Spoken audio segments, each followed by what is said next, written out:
Hello students, I am Mitra Trada and welcome in IR classes. Today's topic is the second law of heredity or the second law of inheritance by Gregor John Mendel. मैंने chapter लिया है कौन सा, heredity and variation, जो आपकी class 10th और 12th का बहुत इंपॉर्टेंट चैप्टर है। और इसमें मैं आज बताऊंगी आपको जो सेकेंड लॉ है ग्रेगर जॉन मेंडल का, that is law of segregation.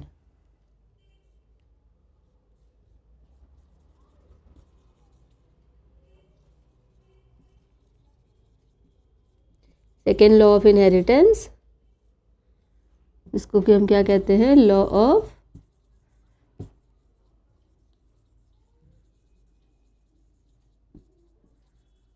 Segregation, और इसी का एक और नाम भी है law of purity of gametes. अब देखिए, इस लॉ को समझने से पहले आपको एक टर्म समझना है जो कि है अलील या एलील, जिसको कहते हैं एलील। ये एलील क्या है, जब आप ये समझ जाएंगे तो आपको ये लॉ क्लियर हो जाएगा। तो देखिए एलील क्या होता है, जब कोई व्हेन ऑर्गेनिज्म जब प्रोड्यूस करते हैं सेक्सुअली किसी न्यू प्लांट को या किसी भी न्यू फॉर्म को, तो उसमें से एक आपका क्या होता है, मेल सेल होता है, और एक क्या होता है, फीमेल सेल होता है।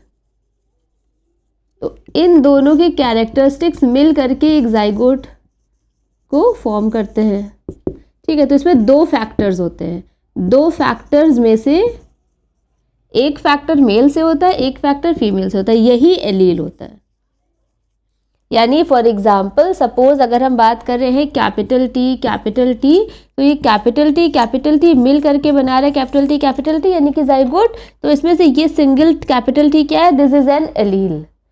और अगर ये दूसरा वाला कैपिटल टी है, ये दोनों मिल करके ऑर्गेनिज्म को बना रहा है, तो ये भी एलील है और ये भी एलील है।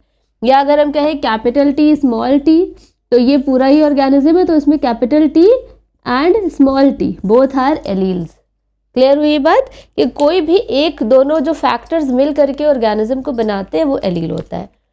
अब देखिए कि जो लॉ दिया है वो लॉ क्या दिया है।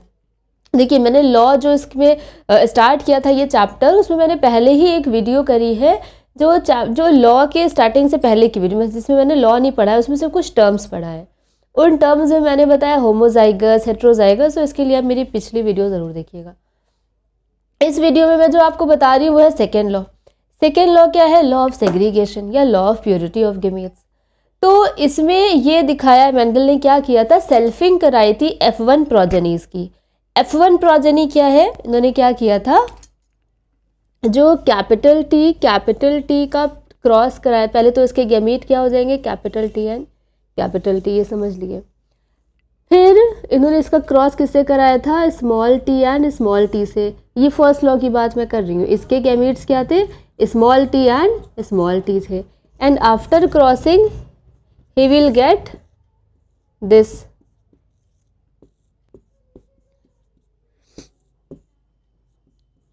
All progenies, all the plants are tall, यानी कैपिटल टी ये पेरेंट ए था, और ये स्मॉल टी ये पेरेंट बी था। सपोज ये मेल था या फीमेल था और दूसरा मेल था, तो इसका क्रॉस कराने के बाद ये जो फर्स्ट जनरेशन के प्लांट्स आए थे, ये क्या थी, हमारी फर्स्ट जनरेशन F1, या हम कहते हैं इसको प्रोजेनी।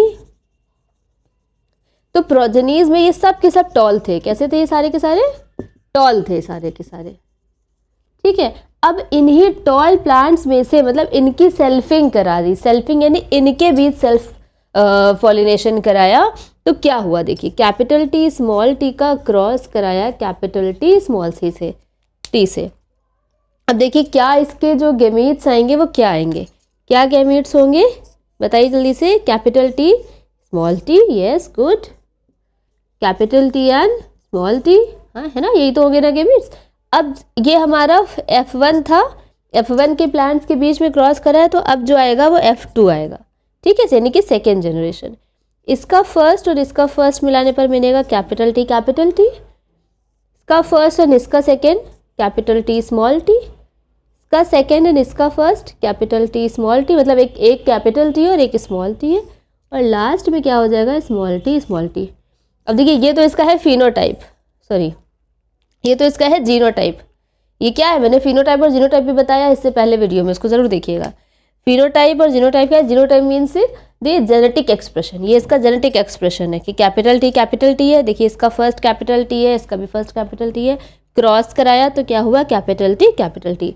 इसका फर्स्ट कैपिटल टी है, सेकेंड स्मॉल टी है, तो capital T and small T. First small T है, सेकेंड कैपिटल टी है, तो हम इसको ऐसे भी लिख सकते हैं कि स्मॉल टी कैपिटल टी या capital T small T, change करके भी लिख सकते हैं, कोई बात नहीं। ये दोनों ही क्या है, स्मॉल टी है, तो ये लास्ट में हमारा जो जाइगोट बना है, जो न्यू प्लांट बना है, वो कैसा है, स्मॉल टी टाइप का है। तो ये था इसका जीन या जीनोटाइप, जेनेटिक कॉन्फ़िगरेशन कह दे, जेनेटिक एक्सप्रेशन कह दे। अब जब हम इसका फिनोटाइप देखेंगे तो इसका फिनोटाइप क्या होगा, ये है टॉल है ना भाई, कैपिटल टी वाले कैसे थे, टॉल थे, है ना, और ये कैसे थे, डॉफ थे, याद है ना ये बात। तो जब टॉल का डाफ के साथ कराया था तो सारे के सारे टॉल आ गए थे, कैसे आ गए थे, सारे के सारे F1 जनरेशन में टॉल आ गए थे। लेकिन डाफनेस का जो कैरेक्टर था वो वैनिश नहीं हुआ था, वो कहीं छुप जरूर गया था, लेकिन बिल्कुल पूरी तरह से मिटा नहीं था, मिक्स होके एकदम ऐसा नहीं हो गया था कि वो गायब हो गया। वो फैक्टर वो कहीं ना कहीं अंदर ही अंदर था, और वो सेकेंड जनरेशन में अपीयर हो गया। यानी ये टॉल है और ये भी टॉल थे, बट ये तो स्मॉल टी हो गया, और स्मॉल टी होने पर ये क्या हो जाएगा, ये डाफ हो जाएगा। तो यही चीज समझानी है आपको इस लॉ में कि ये चीज है, ये क्या है, डाफनेस, यानी कि जो एक्सप्रेशन पूरा कंप्लीट होने के बाद में, जो एक्सपेरिमेंट कंप्लीट होने के बाद में F2 प्रोजेनीज हैं, F2 के जो यानी सेकेंड जनरेशन के जो प्लांट्स थे, उनमें 3:1 के रेशियो में क्या हुआ, 3:1, जिसमें से 3 क्या थे, टॉल थे, और एक क्या था, डॉफ था। यानी कि ये डाफनेस का कैरेक्टर छिपा जरूर था F1 जनरेशन में, मगर डिसअपेयर नहीं हो गया था, एकदम पूरी तरह से खत्म नहीं हो गया था। वो मिक्सिंग होने के बाद भी सेकेंड जनरेशन में फिर से आ गया। अब इसी एक्सपेरिमेंट को करने, इसी मतलब अपने एक्सपेरिमेंट को देखने के बाद जो लॉ दिया उन्होंने, अब वो देख लिए लॉ उन्होंने क्या स्टेट किया, यहाँ पे मैं लिख के बताती हूँ। He says it, जो सेकेंड लॉ है वो क्या कहता है, it states that when a pair of allele यानी ये कैपिटल टी है या स्मॉल टी है, या इस केस में कैपिटल टी स्मॉल टी या कैपिटल टी स्मॉल टी। तो when a pair of allele is brought together, when a pair of allele is brought together in a hybrid, किसी hybrid में, अब इसकी बात नहीं हो रही है तो हाइब्रिड नहीं है तो प्योर है, इसकी बात हो रही है। when a pair of allele, ये a pair of allele है, कौन कौन से एलील है इसमें, स्मॉल कैपिटल टी या small T. when a pair of allele is brought together, अगर हमने क्या किया, a pair of allele को, दोनों को एक साथ लिया है, brought together in a hybrid, एक हाइब्रिड में। अब ये हाइब्रिड ही तो थे, ये कैपिटल टी स्मॉल टी क्या है, सब हाइब्रिड है, मैंने बताया था इससे पहले भी। In a hybrid the member of the allelic pair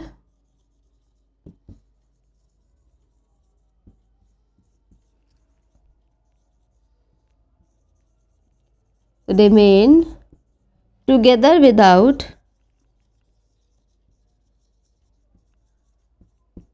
mixing, and separate और segregate, ये सेपरेट हो जाएंगे या सेग्रीगेट हो जाएंगे।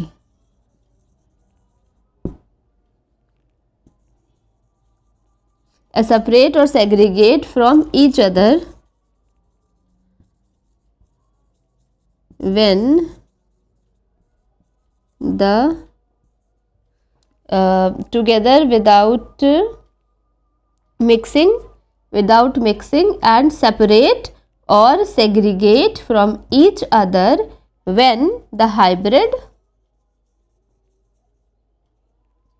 forms gametes। I hope clear हो गई होगी ये बात। क्या मैंने कहा इसमें क्या लिखा है, जो लॉ है वो क्या दिया गया है, इतना तो मैंने बता दिया। When a pair of allele, ये पेयर ऑफ एलील है, a pair of allele is brought together, दोनों को लिया जा रहा है इन अ हाइब्रिड, एक हाइब्रिड में, right.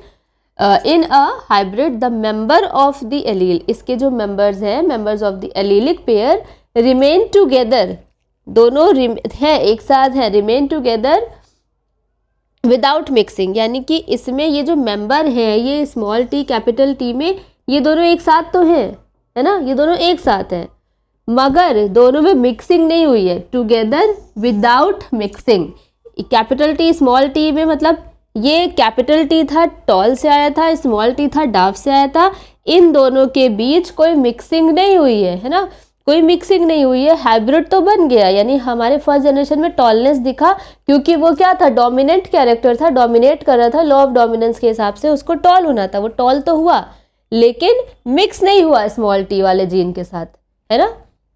Together without mixing and separate, और ये सेपरेट हो जाता है, स्मॉल टी है ये सेपरेट हो सकता है, एंड सेपरेट और सेग्रीगेट वही चीज़ है, अलग हो सकता है, सेपरेट हो सकता है फ्रॉम ईच अदर। ये दोनों ये एक दूसरे के साथ ज़रूर यहाँ दिख रहे हैं, मगर ये सेपरेट या सेग्रीगेट हो सकते हैं when the hybrid forms gamete, जब ये फॉर्म करता है क्या, गैमीट। ये क्या है इसके, ये गैमीट्स हैं। क्लियर हो रही है बात।